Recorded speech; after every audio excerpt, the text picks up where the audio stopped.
है मसीह का प्यारा वचन, ये है वचन, प्यारा वचन, यीशु मसीह का प्यारा। परमेश्वर के धन्य नाम की महिमा हो। प्रभात मनन के सत्र 1740 में आप सभी का बहुत ही विनम्रता के साथ स्वागत करता हूँ। आइए आज के मनन के लिए हम पढ़ते हैं फिलेमोन अध्याय 1 पद 16। परंतु आपसे दास की तरह नहीं परंतु दास से भी उत्तम अर्थात भाई के समान रहे, जो मेरा तो विशेष प्रिय है ही, पर अब शरीर में और प्रभु में भी तेरा भी विशेष प्रिय हो। ओनेसिमुस का इतिहास अब तक हम कई बार चर्चा कर चुके हैं। एक गुलाम जो अपने ही मालिक के घर से चोरी करके भाग गया था। यही ओनेसिमुस के उद्धार प्राप्ति के बाद प्रेरित पौलुस उसे उसका मालिक फिलेमोन के पास वापस भेज रहा है। ओनेसिमुस नामक गुलाम और फिलेमोन नामक एक धनी रोमी नागरिक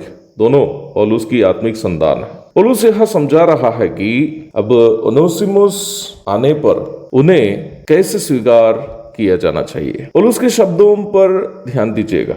अब से दास की तरह नहीं वरन दास से भी उत्तम अर्थात भाई के समान रहे। यह भाई शब्द के लिए मूल भाषा यूनानी में इस्तेमाल किया गया शब्द अडल्फोन है, जिसका अर्थ है एक माँ की बच्चेदानी से जन्मे हुए भाई। प्रिय शब्द के लिए अगापेटोन शब्द का इस्तेमाल किया है। अगापे शब्द परमेश्वर का त्यागपूर्ण तथा निष्कपट प्रेम को दर्शाने वाला शब्द है। इसलिए ही अगेपेटोन अडल्फोन शब्दों को मैं इस प्रकार समझता हूं कि परमेश्वर के प्रेम से प्रभावित होकर एक माँ की बच्चेदानी से जन्मे हुए भाई बहन। फिलेमोन से पौलुस का आग्रह यह है कि इस प्रकार वह ओनेसिमुस को दोबारा ग्रहण करे अर्थात एक माँ की बच्चेदानी से उत्पन्न भाई के समान ग्रहण करें।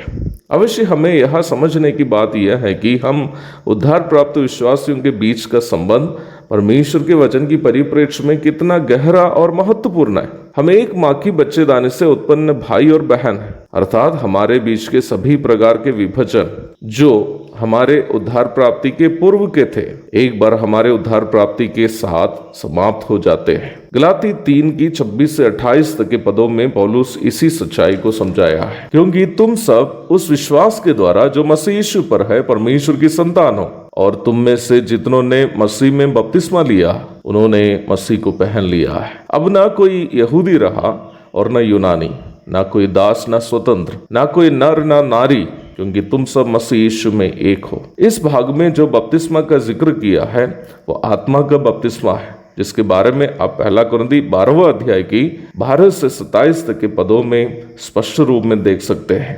उसकी 13 और 27 पदों को ध्यान दीजिएगा। क्योंकि हम सब ने, क्या यहूदी हो क्या यूनानी, क्या दास हो क्या स्वतंत्र, एक ही आत्मा के द्वारा एक देह होने के लिए बपतिस्मा लिया और हम सबको एक ही आत्मा पिलाया गया। पद 27, इसी प्रकार तुम सब मिलकर मसीह की देह हो और अलग अलग उसके अंग हो। इस भाग में हम आत्मा के बपतिस्मा के बारे में देखते हैं, जो हर एक उद्धार प्राप्त विश्वासी के अंदर वास करते हुए हम जो विभिन्न भूमिकाओं से विश्वास में आए हैं, हमें मसीह की एक देह के अंग बनाता है। फिसी अध्याय 1 पद 13 और 14 पढ़ लीजिएगा। जब हम उद्धार प्राप्त करते हैं, परमेश्वर का आत्मा हर एक उद्धार प्राप्त विश्वासी के अंदर आ जाता है और हमें जो विभिन्न भूमिकाओं से आए हैं मसीह की एक देह के अंग बना देता है और एक दूसरे को एक माँ की बच्चेदानी से जन्मे हुए भाई और बहन के समान बना देता है। तो अवश्य हमें ध्यान देने की बात यह है कि मसीह में हम भाई और बहन रहना एक काल्पनिक या प्रतीकात्मक बात नहीं है, बल्कि एक आश्चर्यिक सच्चाई है। पवित्र आत्मा के द्वारा हम परमेश्वर से उत्पन्न भाई और बहन हैं। यूहन्ना 1 अध्याय पद 12। इसलिए ही किसी भी भूमिका से आए हुए भाई और बहन को हमें तुल्य महत्व देकर भाई या बहन के रूप में सम्मान करना है। किसी भाई या बहन को जो मसीह में हमारे भाई या बहन है उनकी भूमिका देकर उन्हें तुच्छ समझना परमेश्वर के उस आत्मा के जो उन्हें हमारा भाई या बहन बनाया है उस आत्मा के खिलाफ हमारे द्वारा किया जाने वाला पाप होगा।